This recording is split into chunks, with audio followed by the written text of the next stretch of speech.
full of promises and truth. Puno ng mga pangako at katotohanan. Okay?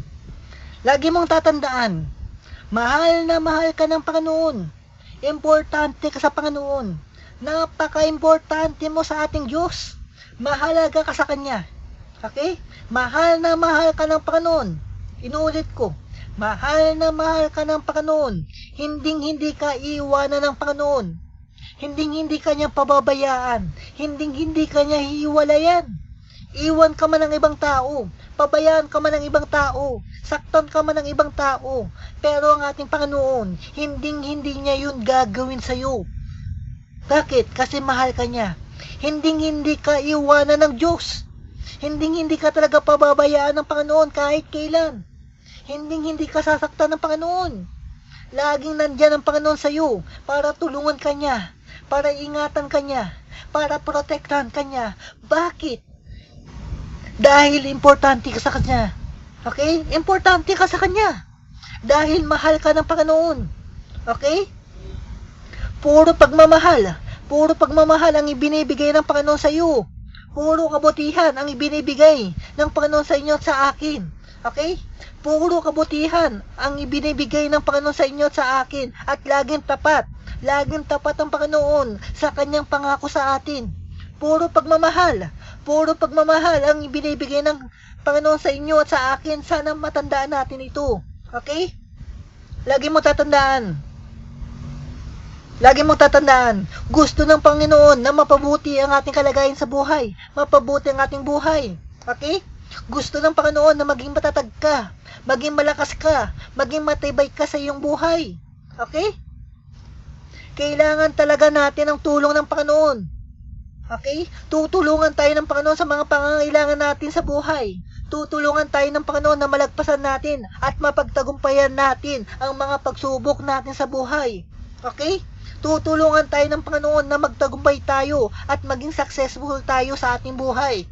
Okay? Tutulungan tayo ng Panginoon na magtagumpay tayo at maging successful tayo sa ating buhay. Okay? Humingi lamang tayo ng tulong sa ating Panginoon at lumapit lamang tayo ng maayos sa Kanya. Okay? Lumapit lamang tayo ng maayos sa ating Diyos. Okay? Sa totoo lang, ayaw talaga ng Diyos na nahihirapan tayo sa ating buhay. Okay? Jeremiah 29:11. For I know the plans I have for you, declares the Lord. Plans to prosper you and not to harm you. Plans to give you hope in the future. Okay? For I know the plans I have for you, declares the Lord. Plans to prosper you and not to harm you. Plans to give you hope in the future. Okay? Jeremiah 29:11. Sa Tagalog. Sapagkat batid kong lubos ang mga plano ko para sa inyo. Mga planong hindi ninyo ikakasama. Okay? Kundi para sa inyong ikakabuti. Ito ay mga planong magdudulot sa inyo ng kinabukasang punong-puno ng pag-asa. Okay? Ito ay mga planong magdudulot sa inyo ng kinabukasang punong-puno ng pag-asa. Okay? Ano ba ibig sabihin nito? Ang ibig sabihin, nakahanda na ang mga plano ng Diyos sa buhay ninyo. Nakahanda na ang mga plano ng Diyos sa buhay ninyo. Okay? Alam ng Diyos, alam ng Panginoon, ang mga plano ng Diyos sa buhay mo at sa buhay ko, sa buhay nating lahat. Okay? Puro magagandang plano lamang. Puro magagandang plano lamang ang inihanda ng Panginoon sa atin. Okay? Plano ng Panginoon. Plano ng Panginoon na pagpalain tayo. Okay? Plano ng Panginoon na magkaroon tayo ng kasaganaan sa buhay. Plano ng Panginoon na magkaroon tayo ng kasaganaan sa buhay. Okay? Plano ng Panginoon na pasaganain, umunlad at sumagana ang ating buhay. Okay? Plano ng Panginoon na magkaroon tayo ng masayang buhay, maayos at magandang buhay. Okay? Plano ng Diyos na magkaroon tayo ng masayang buhay, maayos at magandang buhay. Okay? Plano ng Diyos na pagandahin ang ating buhay at paginhawain ang ating buhay. Okay? Plano ng Diyos, plano ng Panginoon na putulin niya ang sumpa ng kahirapan sa buhay natin. Okay? Plano ng Panginoon na putulin niya ang sumpa ng kahirapan sa buhay natin upang makaahon tayo sa kahirapan. Okay? Ililigtas tayo ng Panginoon sa kahirapan upang hindi na tayo maghirap sa pangalan ni Jesus.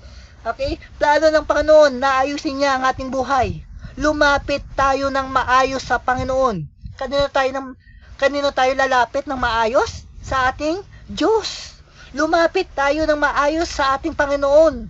Magkaroon lamang tayo ng tamang relasyon sa ating Diyos. Inulit ko, magkaroon lamang tayo ng tamang relasyon sa ating Diyos. Aayusin niya ang ating buhay. Palalayain tayo ng Diyos sa sumpa ng kahirapan. Okay? Puro mabubuti lamang ang mga plano ng Panginoon sa ating lahat. Okay? Plans to prosper you and not to harm you, not to destroy you, not to kill you. Okay? Mga planong hindi natin ikakasama, mga planong ikakabuti natin. Hindi para tayo ay masaktan. Okay? Hindi para tayo ay masaktan. Ayaw ng Panginoon na tayo ay masaktan. Okay? Ayaw ng Diyos na nasasaktan tayo. Okay? Ayaw ng Panginoon na mapahamak tayo. Ayaw ng Panginoon na tayo ay maghirap. Ayaw ng Panginoon na manatili tayo sa kahirapan. Ayaw ng Diyos yun. Ayaw ng Diyos. Ayaw ng Panginoon na masira at gumulo ang ating buhay. Ayaw ng Diyos yun. Okay? Ayaw ng Panginoon na manatili tayo sa kahirapan. Ayaw ng Panginoon na masira at gumulo ang ating buhay. Okay? Palalayain tayo ng Panginoon sa kahirapan. Pagiginawain tayo ng Panginoon sa ating buhay. Okay? Pasasaganain tayo ng Panginoon. Ililigtas tayo ng Panginoon sa sumpain ng kahirapan. Sa pangalan ni Jesus. Okay? Plans to give you hope in the future. Plano ng Panginoon na bigyan tayo ng pag-asa sa ating kinabukasan. Plano ng Diyos na bigyan tayo ng punong-puno ng pag-asa. Inulit ko, bibigyan tayo ng Diyos ng punong-puno ng pag-asa. Okay? Mga planong magdudulot ng magandang kinabukasan. Okay? Napakagandang kinabukasan ang ibibigay sa atin ng Diyos sa pangalan ni Jesus. Bibigyan tayo ng Panginoon ng magandang kinabukasan sa pangalan ni Jesus. Ayun ang sabi sa Jeremiah 29:11. Okay? Lagi natin tatandaan, si Jesus lamang ang nakakaalam ng mga plano ng Diyos na inihahanda niya sa ating buhay para sa ikabubuti natin lahat. Okay? Hindi sa ikasama natin. Okay? Na kay Jesus ang ating kinabukasan. Okay? Si Jesus lamang ang nakakaalam ng future mo, ng kinabukasan mo, at ng future ko. Okay? Nakahanda na ang mga plano ng Diyos sa buhay ninyo at sa buhay ko. Lagi nating isipin, Jesus wants a prosperous life. Gustong-gusto ng Panginoon na sumagana ang ating buhay. Okay? Gustong-gusto ng Panginoon na sumagana ang ating buhay. Gusto ng Panginoon na umunlad ang ating buhay. Jesus will never fail you. Okay? Hindi tayo bibigay ng Panginoon. John 10:10. Dumarating lamang ang magnanakaw para lamang magnakaw, pumatay at manira. Naparito ako upang ang mga anak ng Diyos ay magkaroon ng buhay, isang buhay na masagana at kaaya-aya. Ano daw? Naparito si Jesus upang ang mga anak ng Diyos ay magkaroon ng buhay, isang buhay na masagana, isang buhay na masaya, maayos at kaaya-aya. Wow! Ako ay pumarito sa mga ng Panginoon upang sila ay magkaroon ng buhay at magkaroon nito ng may kasaganaan. Sabay ng Panginoon. Ano ba ibig sabihin nito? Ang ibig sabihin, naparito ang Panginoong Hesus, nagkatawang tao ang Diyos upang bigyan ka ng magandang buhay, upang bigyan ka ng maayos at masayang buhay. Inulit ko, nagkatawang tao ang Diyos natin upang bigyan ka ng magandang buhay, upang bigyan ka ng maayos at masayang buhay sa pangalan ni Jesus. Maayos at magandang buhay ang ibibigay sa inyo ng Panginoon sa pangalan ni Jesus. Hindi pangit. Hindi masama. Hindi pangit na buhay. Hindi pangit na buhay ang ibibigay ng Diyos sa atin. Kahit kailan, hindi pa siya nakapagbigay ng pangit sa atin. Okay? Inulit ko, maayos maayos at magandang buhay ang ibibigay sa inyo ng Panginoon. Okay? Nagkatawang tao ang Diyos upang bigyan ka ng magandang buhay, upang bigyan ka ng maayos at masayang buhay, kapatid. Okay? Buhay na masaya at kaaya-aya ang ibibigay sa inyo ng Panginoon sa pangalan ni Jesus. Buhay na maayos at maganda ang matatanggap natin sa ating Panginoon sa pangalan ni Jesus. Okay? Bakit? Dahil gusto ng Diyos na mapabuti ang ating buhay, mapabuti ang ating kalagayan sa ating buhay. Okay?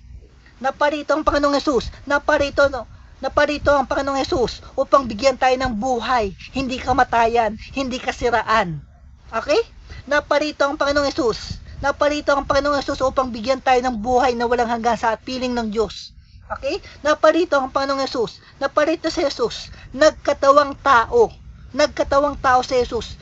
Okay? Nagkatawang tao ang Diyos natin upang bigyan tayo ng kasaganaan ng buhay. Buhay na masagana at ganap na sumagana ang ating buhay.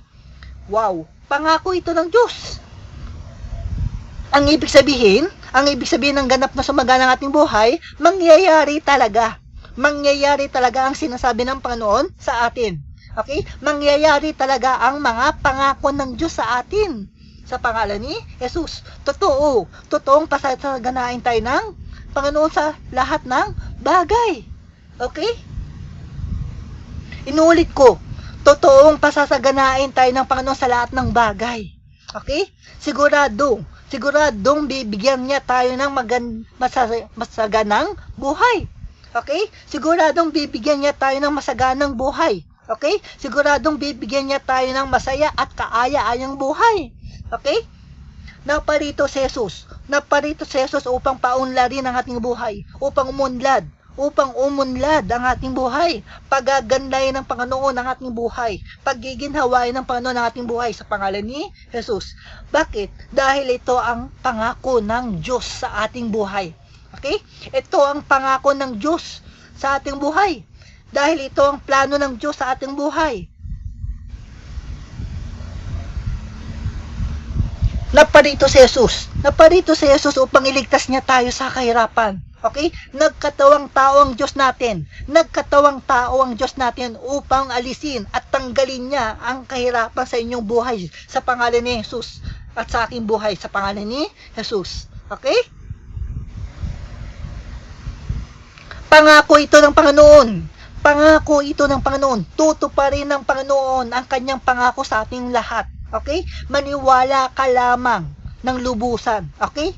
Maniwala ka lamang ng lubusan at magtiwala ka lamang ng lubusan sa pangako ng Panginoon. Huwag kang mawalan ng pag-asa, kapatid. Okay? Galatians 3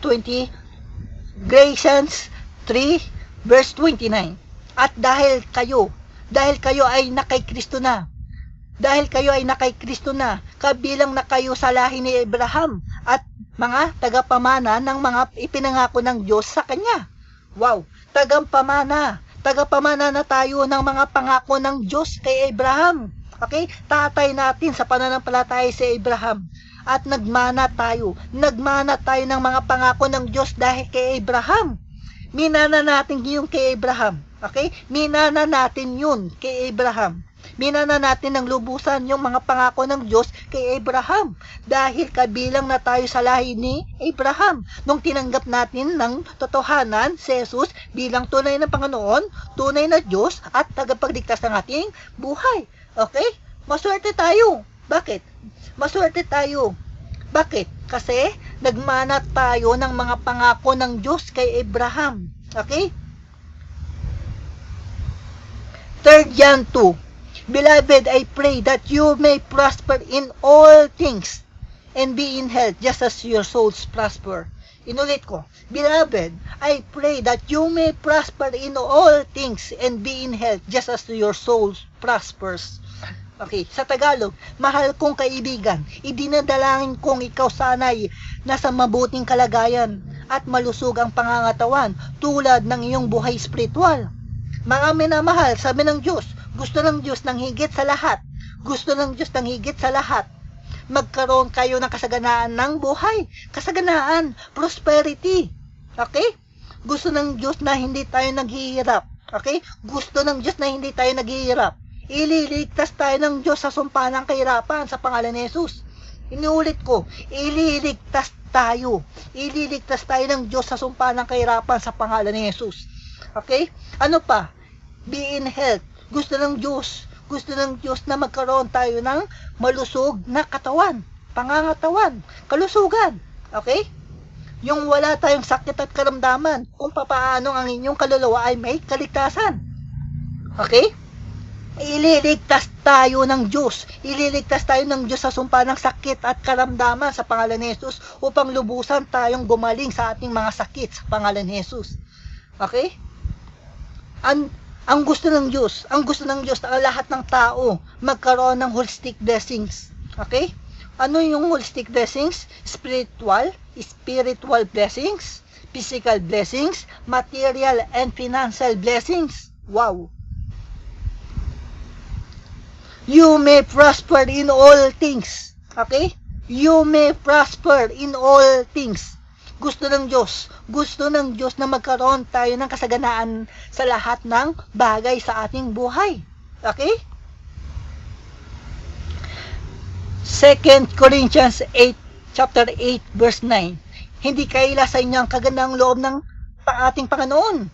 Hindi kaila sa inyo ang kagandahang loob ng ating Panginoong Hesus. Okay? Na kahit na mayaman, ay naging dukha upang maging mayaman kayo sa pamamagitan ng kanyang pagiging dukha. Wow!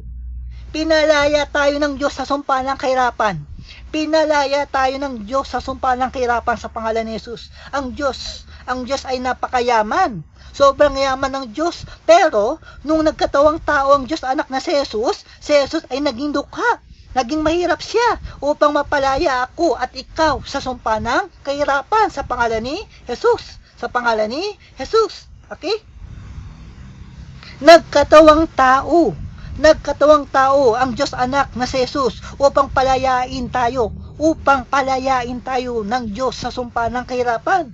Tinubos tayo ni Jesus sa sumpa ng kahirapan sa pangalan ni Jesus upang maging mayaman tayo sa pamamagitan ng kanyang pagiging dukha. Okay?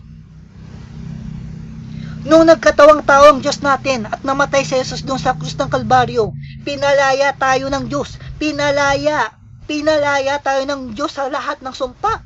Okay? Pinalaya tayo ng Diyos sa sumpa ng kahirapan sa pangalan ni Jesus. Okay? Pinalaya tayo ng Diyos sa sumpa ng kahirapan. Okay? Pinalaya tayo ng Diyos sa sumpa ng sakit at karamdaman sa pangalan ni Jesus. Okay? Pinalaya tayo ng Diyos sa sumpa ng kamatayan. Okay? Palalayain tayo ng Diyos. Palalayain tayo ng Diyos sa lahat ng sumpa sa ating buhay sa pangalan ni Jesus. Sa pangalan ni Jesus. Proverbs chapter 8 verse 18. Ang yaman at karangalan ay aking tinataglay, sabi ng Panginoon. Kayamanang walang maliw, kasaganaan sa buhay. Wow! Na kay Jesus ang kayamanang walang kamatayan, walang wakas. Maniwala man tayo o hindi. Okay? Na kay Jesus ang kayamanang walang kamatayan, walang wakas. Okay? Basahin ko ulit yung Kawikaan chapter 8 verse 18. Ang yaman at karangalan ay aking tinataglay, sabi ng Panginoon. Kayamanang walang maliw, kasaganaan sa buhay. Okay? Na kay Jesus ang kayamanang walang kamatayan, walang wakas. Okay? Nasa akin ang kayamanan at dangal, sabi ng Panginoon. Na kay Jesus ang mga kayamanan at dangal, sabi ng Panginoon. Okay? Nasa akin ang kayamanan at kasaganaang tumatagal, sabi ng Panginoon. Si Jesus mismo, si Jesus ang may sabi nito. Okay? Kawikaan chapter 8 verse 21. Okay, ang sa akin ay nagmamahal, binibigyan ko ng yaman. Ang sa akin ay nagmamahal, binibigyan ko ng yaman, sabi ng Panginoon. Binibigyan ng Diyos ng kasaganaan ng buhay yung mga taong nagmamahal kay Jesus. Wow! Pinupuno ko ang kanilang mga lalagyanan, ang kanilang kabuhayan. Wow! Ang kanilang kabangyaman, lalagyanan, treasure house. Wow! Pinupuno ng Diyos Pinupuno ng Diyos ang mga lalagyanan natin, ang mga kabuhayan natin. Okay? Ang ibig sabihin, na kay Jesus ang mga kayamanan natin. Okay? At hindi nauubos ang kanyang kayamanan. Okay? Sa kanya natin, sa Diyos natin kukunin. Okay? Sa kanya natin kukunin ang kayamanan sa ating buhay. Na kay Jesus ang mga kayamanang hindi nauubos at hindi natatapos. Okay? Na kay Jesus ang kasaganaan natin sa buhay. Okay? Na kay Jesus ang mga kasaganaang tumatagal, hindi agad-agad nauubos ang kayamanan. Lagi natin tatandaan, binibigyan ng Diyos ng yaman yung mga taong nagmamahal ng lubusan kay Jesus. Kaya mahalin natin ng lubusan si Jesus upang bigyan tayo ng yaman, ng pagpapala ng Diyos sa pangalan ni Jesus. Hawak ng Diyos, hawak ng Panginoon ang magandang kapalaran natin. Okay? Hawak ni Jesus ang magandang kapalaran natin. Okay? Hawak ni Jesus ang magandang kinabukasan natin. Hawak ng Diyos ang magandang kabuhayan sa inyong buhay. Okay? Sa pangalan ni Jesus.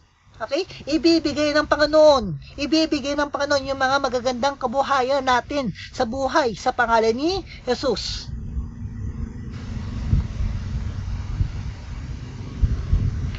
Isaiah 66 verse 12. Sabi ni Yahweh, padadalhan kita ng walang katapusang kasaganaan, sabi ng Panginoon. Padadalhan kita ng walang katapusang kasaganaan, sabi ng Panginoon.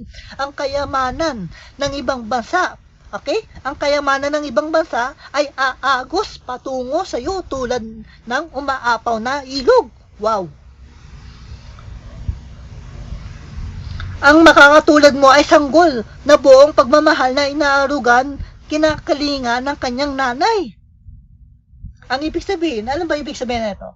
Ang ibig sabihin, padadalhan tayo ng Diyos. Padadalhan tayo. Okay? Padadalhan tayo ng Panginoon ng walang katapusang kasaganaan, sabi ng Panginoon. Okay? Si Jesus mismo lang sabi na ito. Okay? Padadalhan tayo ng Panginoon ng walang katapusang kasaganaan. Okay? Mamumunga ng sagana ang ating kabuhayan at lalago ang kabuhayan natin. Tulad ng nag-uumapaw na ilog, ang kayamanan ng ibang bansa ay aagos patungo sa inyo at sa akin sa pangalan ni Jesus. Okay? Papupuntahin sa atin ng Panginoon ang kayamanan ng ibang bansa sa pangalan ni Jesus. Okay? Ang makakatulad mo ay sanggol ng buong pagmamahal na inaaruga, kinakalinga ng kanyang nanay. Ang ibig sabihin, ano ba ibig sabihin nito? Kung gaano iniingatan at kung gaano inaalagaan ng nanay ang kanyang mga anak, ganun din tayo iniingatan at kinakalinga ng Panginoon. Okay? Ang ibig sabihin, alaga tayo ng Panginoon sa ating buhay. Okay? Ayaw ng Panginoon na nahihirapan tayo sa ating buhay. Iingatan. Okay? Iingatan tayo at kakalingain tayo ng Panginoon tulad ng isang sanggol. Yung talagang inaalagaan tayo ng mabuti ng Diyos. Okay? Iniingatan tayo at kinakalinga tayo ng Panginoon dahil buong pagmamahal ang ibinibigay niya sa inyo at sa akin sa pangalan ni Jesus. Okay? Di ba ang pangako? Ano ang ginagawa sa pangako? Dapat tinutupad, di ba? Okay. Tinutupad ng Diyos. Tinutupad ng Panginoon ang mga pangako niya sa inyo at sa akin. Okay? Hindi napapako ang pangako ng Panginoon sa inyo sa akin. Okay? Dahil siguradong tutuparin ng Panginoon ang kanyang pangako sa atin.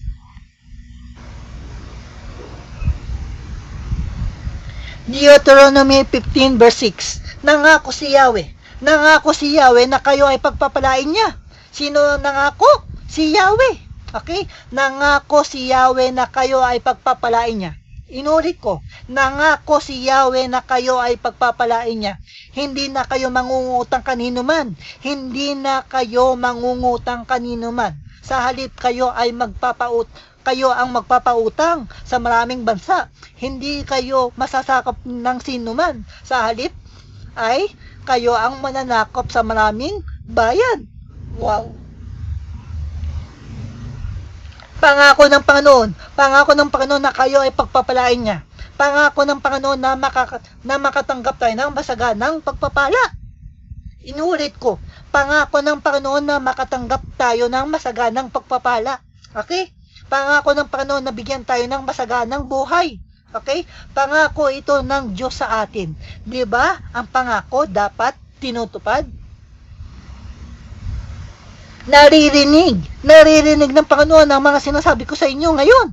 Nakikita ngayon ng Panginoon ang mga sinasabi ko sa inyo ngayon. Okay? Tutuparin ng Panginoon ang kanyang pangako sa atin. Okay? Hindi na tayo mangungutang kanino man sa ibang tao. Bakit? Dahil nangako ang Panginoon sa atin na tayo ay bibigyan niya. Bibigyan niya tayo ng masaganang pagpapala. Okay? Inulit ko, pangako ito ng Panginoon. Okay? Di ba ang pangako dapat tinutupad? Okay? Pangako ng Panginoon. Pangako ng Panginoon na tayo ay pagpalain niya. Okay? Tayo pa ang magpapautang sa ibang tao. Bakit? Kasi tutuparin ng Panginoon ang kanyang pangako sa atin. Okay? Maniwala ka lamang ng lubusan sa pangako ng Panginoon. Okay? Maniwala ka lamang ng lubusan sa pangako ng Panginoon. Okay? Umasa ka lamang sa Panginoon. Umasa ka, kapatid. Okay? Palakasin mo ang pagtitiwala mo sa Panginoon ngayon. Okay? Palakasin mo ang pananampalataya mo ngayon sa ating Diyos. Okay? Deuteronomy 8, chapter 8, verse 18. Okay? Deuteronomy chapter 8 verse 18. Subalit alalahanin ninyong si Yahweh na inyong Diyos na nagbibigay sa inyo ng lakas upang yumaman kayo. Ginagawa ng Diyos ito bilang pagtupad niya sa kanyang pangako sa inyong mga ninuno. Wow! Ang ibig sabihin, huwag mong kakalimutan ang Diyos natin at lumapit tayo ng maayos sa ating Diyos. Okay? Lumapit tayo ng maayos sa ating Diyos. Dahil siya ang nagbibigay sa ating lahat ng kapangyarihang gumawa ng kayamanan or kumuha ng kayamanan dito sa mundo. Wow! Huwag mong kakalimutan. Okay? Ang Diyos anak na si Jesus na nagbibigay ng mga pagpapala sa atin. Ginagawa ng Diyos ito upang tuparin niya ang kanyang pangako sa ating lahat. Deuteronomy chapter 28 verse 9 to 12.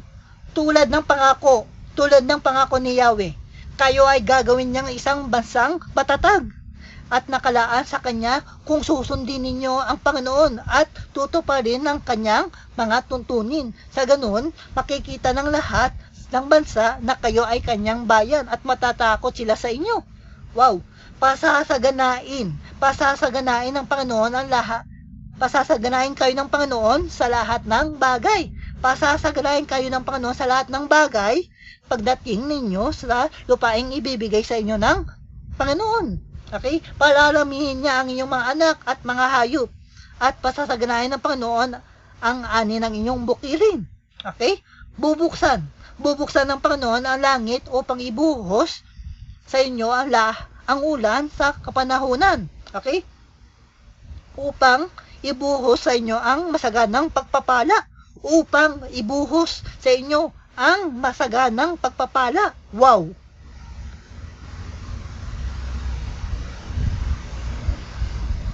Pagpapalain nga niya kayo sa lahat ng inyong gagawin. Pagpapalain nga niya kayo sa lahat ng inyong gagawin. Wow!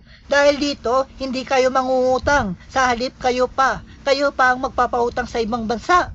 Wow! Ang ibig sabihin, puro magaganda at puro pagpapala ang gagawin ng Diyos sa inyo at sa akin. Puro kabutihan ang gagawin ng Panginoon sa inyo at sa akin. Okay? Gagawin niya tayong matatag.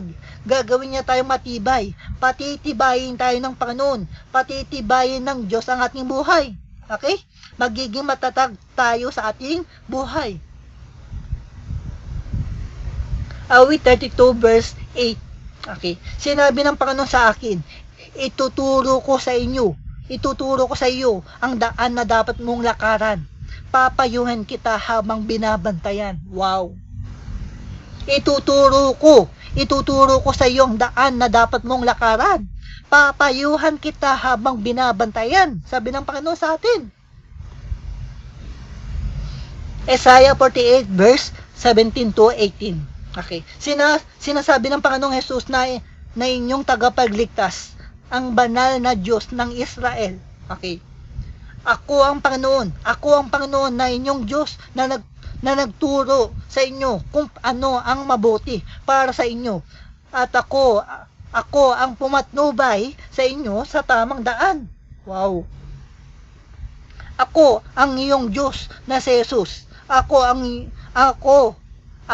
ang iyong Diyos na si Jesus. Okay? Tuturuan kita para sa iyong kabutihan. Okay? Papatnubayan kita sa daan na dapat mong lakaran. Okay? Kung sinusunod mo lang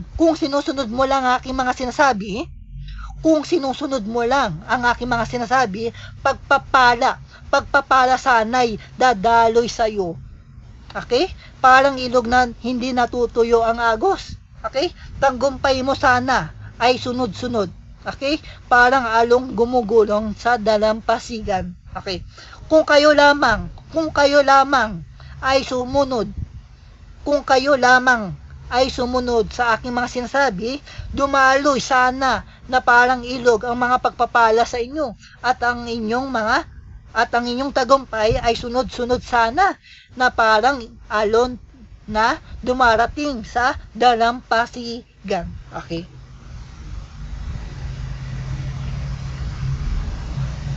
Job 22 verse 21. Sumang-ayon ka sa Panginoon at makipagkasundo ka sa Kanya. Okay? Sumang-ayon ka sa Panginoon at makipagkasundo ka sa Kanya. Okay? Sumang-ayon ka sa Panginoon, makipagkasundo ka sa Kanya. Ang buhay mo ay gaganda at magiging maginhawa. Wow!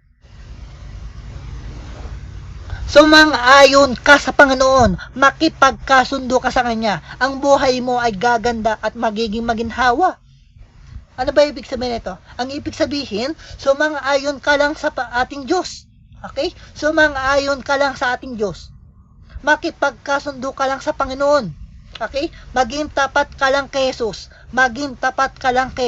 Kanino tayo magiging tapat? Kay Jesus. Okay? Maging tapat ka lang kay Jesus. Huwag ka lang lalayo sa ating Diyos. Magkaroon ka lang ng tunay na relasyon sa ating Panginoon. Magkaroon ka lang ng tamang relasyon kay Jesus. Ano daw? Magkaroon ka lang ng tunay na relasyon kay Jesus. Okay? Magkaroon ka lang ng tamang relasyon kay Jesus. Okay? I-focus mo lang ang mga mata mo kay Jesus. Okay? Tumingin ka lang lagi sa ating Diyos. Okay? Hanapin mo lang lagi ang Panginoon ng buong puso. Okay? Papasukin mo lang si Jesus sa iyong buhay, sa iyong puso. Okay? Sumunod ka lang ng mabuti kay Jesus dito sa salita ng Diyos. Ano daw? Sumunod ka lang ng mabuti kay Jesus dito sa salita ng Diyos. Ang buhay natin ay gaganda at magiging maginhawa. Okay? Gaganda ang ating buhay. Giginhawa ang ating buhay. Uunlad ang ating buhay. Okay? Magiging maayos ang ating buhay. Okay? Magkaroon ka lang ng tamang relasyon sa ating Diyos. Ano daw? Magkaroon ka lang ng tamang relasyon sa ating Diyos. Okay? Mas gagandang future mo. Mas gagandang kinabukasan mo kung kung magkakaroon ka ng tamang relasyon sa ating Panginoon. Okay? Mas magiging maayos, mas magiging maayos ang ating buhay, mas gaganda ang ating buhay kung magkakaroon tayo ng tamang relasyon sa ating Panginoon. Okay? Lumapit lamang tayo ng maayos kay Jesus. Lumapit lamang tayo ng maayos kay Jesus. Okay? Magkaroon lamang tayo ng tamang relasyon sa ating Diyos. Okay? Sumunod lamang tayo ng mabuti. Sumunod lamang tayo ng mabuti kay Jesus dito sa salita ng Diyos. Ang buhay natin ay gaganda at magiging maginhawa.